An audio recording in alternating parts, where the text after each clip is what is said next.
आदरणीय मेरे दोस्तों, गुरु प्रेमियों और भक्तों, आपके समक्ष आज एक नई ग्रंथ जिसका नाम सौसाखी है।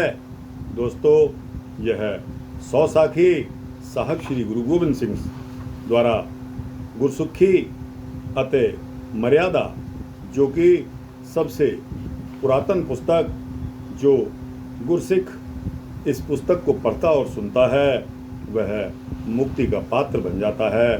दोस्तों, इसकी पहली साखी आज शुरू करेंगे। तो दोस्तों, आपसे विनती है कि बने रहिए इस वृतांत के अंत तक। बहुत ही सुंदर वृतांत है। दोस्तों, साहब श्री गुरु तेग बहादुर, जो कि हमारे नौवें गुरु की माता गुजरी, जो उनके घर से हैं, माता गुजरी की किस्मत में कोई बालक नहीं लिखा था। इस साखी को लेकर और फिर क्या का क्या हुआ, आप साखी को सुनकर स्वयं इसका निष्कर्ष निकाल पाएंगे। तो दोस्तों, आइए बिना समय गवाए इस साखी को शुरू करते हैं। दोस्तों और भक्तों, साहब श्री गुरु गोबिंद सिंह जी ने कब अवतार धारण किया, इसका भी इसी साखी में आपको जवाब मिल जाएगा। साहब श्री गुरु तेग बहादुर अमृतसर में दीवान लगाकर हुक्के वाली में बैठे हुए थे, विराजमान थे। इसी बीच एक पंडित जी, जिनका नाम देवीदास, पंडित देवीदास था, पंडित देवीदास आए गुरु जी के पास। उन्होंने आकर प्रणाम किया, माथा टेकने के पश्चात बैठे और अपना परिचय कुछ इस प्रकार दिया कि वह ज्योतिष विद्या में बहुत ही पारंगत हैं, माहिर हैं, ज्योतिष विद्या जानते हैं। गुरु जी के पास आकर निवेदन किया कि वे ज्योतिष विद्या के ज्ञाता हैं। तब गुरु जी ने उस ब्राह्मण देवीदास को वहाँ पर आदर सत्कार दिया और अपने पास ठहरने के लिए कहा। पंडित देवीदास जी वहाँ कुछ समय के लिए रुक गए। अब पंडित जी महल में माता श्री, यानी कि गुरु तेग बहादुर जी की पत्नी माता गुजरी जी से मिले और उनसे भी आपने अपनी ज्योतिष विद्या के बारे में परिचय दिया। तब माता जी ने पूछ लिया कि आपका ज्योतिष कैसा है, आप क्या जानते हो। तो पंडित देवीदास ने माता गुजरी जी के हाथ को देखना और परखना शुरू कर दिया। दोस्तों, हाथ में लकीरों के तहत, क्योंकि वह ज्योतिष विद्या को जानते थे, उन्होंने विचार करके प्रश्न किया कि माता जी, आपके लेख में तो अंश नहीं लिखा, यानी कि आपके यहाँ औलाद का होना मुश्किल है। माता जी ने किसी तरह पंडित जी को तो खुशी खुशी विदा कर दिया, परंतु अब पड़ गई गहरी सोच के अंदर कि यह पंडित जी ने क्या बोल दिया, और मारे गम के उदास रहने लगी। दोस्तों और गुरु प्रेमियों, एक दिन इसी चिंता के जाल में फंसी हुई माता गुजरी ने अपने गुरु जी के पास जाकर अनुनय विनय की कि मुझे पुत्रों का उपाय करना है, जिससे मेरा देही रोग समाप्त हो जाए। तब माता गुजरी जी की व्यथा सुनकर गुरु जी ने उत्तर दिया कि गुरु ग्रंथ साहब का पाठ करवाओ और अरदास करके प्रसाद का वितरण करो। जिस गद्दी पर श्री गुरु रामदास जी ने, जिस गद्दी पर साहब श्री गुरु अर्जन देव जी ने और साहब श्री गुरु हरगोविंद साहब जी ने जिस अमर शिला पर बैठकर तप और भजन किया है, उस निरंकार परमपिता परमेश्वर का उनके तप के बल पर आपके शरीर से भगवान एक साहबजादे को बख्शेंगे। बस फिर क्या था, अखंड पाठ शुरू करवा दिया गया। भोग पड़ने के लगभग 5 दिन के पश्चात माता गुजरी जी के शरीर में साहबजादे का भ्रूण अंकित हो उठा। बैसाखी सुदी 2 संवत 1723 माता जी की देह में कोई रोग अब शेष नहीं बचा। उनका रोम रोम प्रफुल्लित और प्रसन्नता से भर गया। इसके पश्चात गुरु के बाद गुरुजी 5 महीने लगभग रहे और गुरु के बाग यानी के अमृतसर में साहब श्री गुरु तेग बहादुर जी लगभग 5 महीने तक रहे। फिर गुरु जी ने कहा कि हमने पटना साहिब में तप किया था, वहीं से साहबजादे भी अवतरित होंगे और फिर खालसा जी को भी उन्होंने प्रकट करना है। जब गुरु जी ने ऐसा कहा तब माता गुजरी जी तथा बख्तामल और अन्य सिख संगतों ने भक्तों ने गुरु जी को प्रार्थना की और पूछ लिया कि गुरु जी आपने कब तप किया था, कैसा तप किया था, हमें भी बताएं तो हमारा मन भी प्रसन्न हो जाएगा। तब श्री गुरु तेग बहादुर जी ने फरमाया कि जब महिषासुर राक्षस ने देवताओं का राजकाज छीन लिया और इतने अहंकार में आ गया और देवी के साथ जंग करने लगा, तब अपनी मनोइच्छा पूर्ण करने के लिए देवी को लाकर महल में एक बलि पुत्र को पैदा करना है। युद्ध में देवी जब महिषासुर से युद्ध करते करते थक गई और एक बार तो अलोप हो गई, इसके पश्चात उस राक्षस ने फिर बहुत द्वंद्व मचाया। गुरुजी ने आगे फरमाया कि हम गुरु और चेला दोनों गंगा के किनारे तप करके बैठे हुए थे और शेर के मृगान पर राक्षसों ने आकर फिर हमें बहुत दुखी किया। आप भी देवी के साथ होकर बताओ कि देवी कहाँ है। इसके पश्चात हमने उस परमपिता परमात्मा अकाल पुरुष का सुमिरन किया। उसको याद करते हुए अपने बघंबर आसन झाड़े तो ऐसे शेर पैदा हुए कि उन शेरों ने सारे राक्षसों को समाप्त कर दिया। जब हम स्नान करके ध्यान मग्न होकर बैठे तो एक भी राक्षस जिंदा उसके बाद हमें दिखाई नहीं दिया। फिर इसके पश्चात देवी प्रकट हुई, पुनः प्रकट हुई, तब भी कोई राक्षस उनके सामने युद्ध के लिए नहीं आया। तब देवी प्रसन्न हुई और बोली कि कलयुग में तेरा पंथ चलेगा और मैं हमेशा तेरे अंग संग रहूंगी। तुमने मेरी रक्षा की। ऐसे वचन सुनकर गुरुजी बहुत प्रसन्न हुए। अब गुरुजी तैयार हुए, संगतों के साथ कीर्तन दरबार लगाते और यात्रा पर काशी आदि तीर्थों में दर्शन दीदार करते कराते पटना साहब गंगा जी के किनारे पर उत्तम स्थान जानकर और महलों की स्थिति देखी। बाद में सिख संगतों ने भी वहाँ आ गए, सारी सिख संगतें वहाँ पहुँच गई। इसके पश्चात गुरुजी ढाका बंगाल की पोह सुदी 7वीं संवत 1723 को 10वें पातशाह श्री गोविंद राय ने अवतार धारण किया। देवी देवता प्रकट हुए। नरसिंह भगवान ने आकर गर्जना की, जिस तरह बादलों की गर्जना होती है, और पुष्प वर्षा की, पुष्प अर्पित किए और घोषणा की कि शेर का पंथ चलेगा और गुरु जी के साथ शक्ति हमेशा हाजिर नाजिर रहेगी, कहकर सारे देवता अलोप हो गए।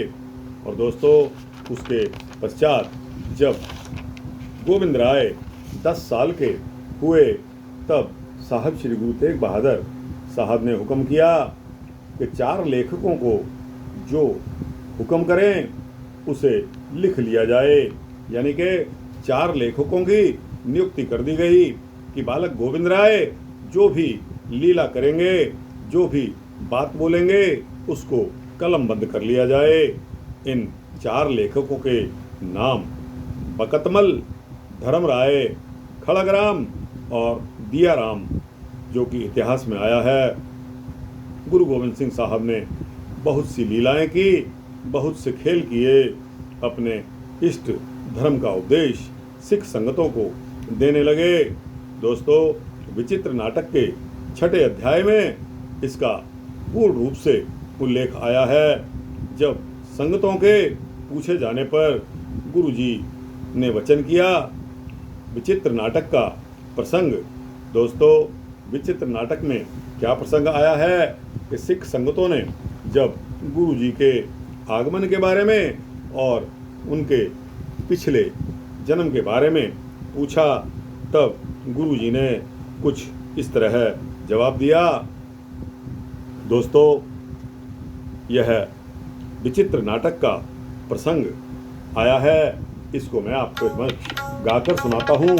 और दोस्तों, बहुत ही अच्छा गुरु गोविंद सिंह साहब ने अपने मुख से अपनी कथा बखानी है, जो इस प्रकार है। चितना भयो, चितना भयो, हमरो आवन के, चितना भयो, चितना भयो, चुभी रही श्रुति प्रभु चरणन में, चुभी रही श्रुति प्रभु चरणन में, चितना भयो, चितना भयो, हमरो आवन के। अर्थात मेरा चित नहीं हुआ आने का, और मेरी सुरत जो है वो प्रभु के चरणों में चुभी रही। अब मैं अपनी कथा बखानो, तप साधत जिह विधि मोहियानो। अब मैं अपनी कथा बखानो, तप साधत जिह विधि मोहियानो। हेम कुंट पर्वत है जहाँ, हेम कुंट पर्वत है जहाँ, सपत श्रृंग शोभित है तहाँ। गुरु गोविंद सिंह साहब ने बताया, अब मैं अपनी कथा के बारे में व्याख्यान करता हूँ। तप साधत जिह विधि मोहियानो, हेमकुंट पर्वत है जहाँ, सपत श्रृंग शोभित है तहाँ। हेमकुंट पर्वत जहाँ पर है, जहाँ सपत श्रृंग यानी कि 7 पर्वत श्रेणियाँ जहाँ शोभित शोभायमान है। सपत श्रृंग तेह नाम कहावा, पंडराज जह जोग कमावा। सपत श्रृंग तेह नाम कहावा, पंडराज जह जोग कमावा। तह हम अधिक तपस्या साधे, महाकाल काल का आराधे। वहाँ हमने अधिक तपस्या साधी है और वहीं पर महाकाल कालिका की आराधना भी की है। एह विध करत तपस्या भयो, द्वैतेक रूप है गयो। एह विध एह विध करत तपस्या भयो, द्वैते एक रूप है गयो। इस विधि से तपस्या की, इस विधि से कि दोनों एक रूप हो गए। तात मात मूर अलख आराधा, बहुविध जोग साधना साधा। तात मैंने पिता, मात मैंने माता, सभी ने उस परम पिता परमात्मा को की आराधना की और हर प्रकार से उसकी साधना की। तिन जो करी अलख की सेवा, ताते भय प्रसन्न गुरुदेवा। गुरुदेव प्रसन्न हो गए जिन्होंने उनकी सेवा की। तिन प्रभु जब आइस मोह दिया, तब हम जन्म कलू में लिया, तब हम जन्म कलू में लिया, तब हम जन्म कलू में लिया। चितना भयो, चितना भयो, हम रुआवन के चितना भयो,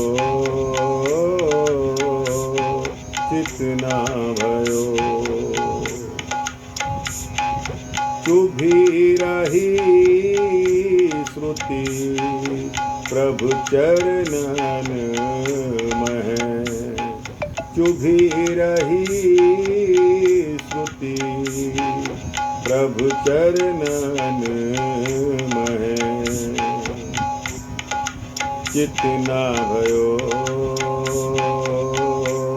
चितना भयो, हम रुआवन के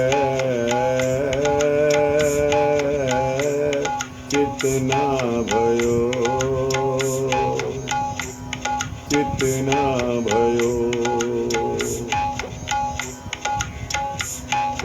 ज्यों त्यों प्रभु हमको समझायो, इम कह के एह लोक पठायो।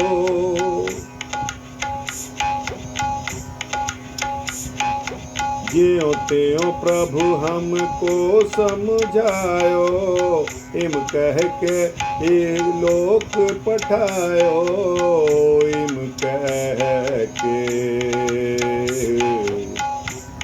लोक पठायो, इम कह के एह लोक पठायो। चितना भयो, चितना भयो, हम रुआवन के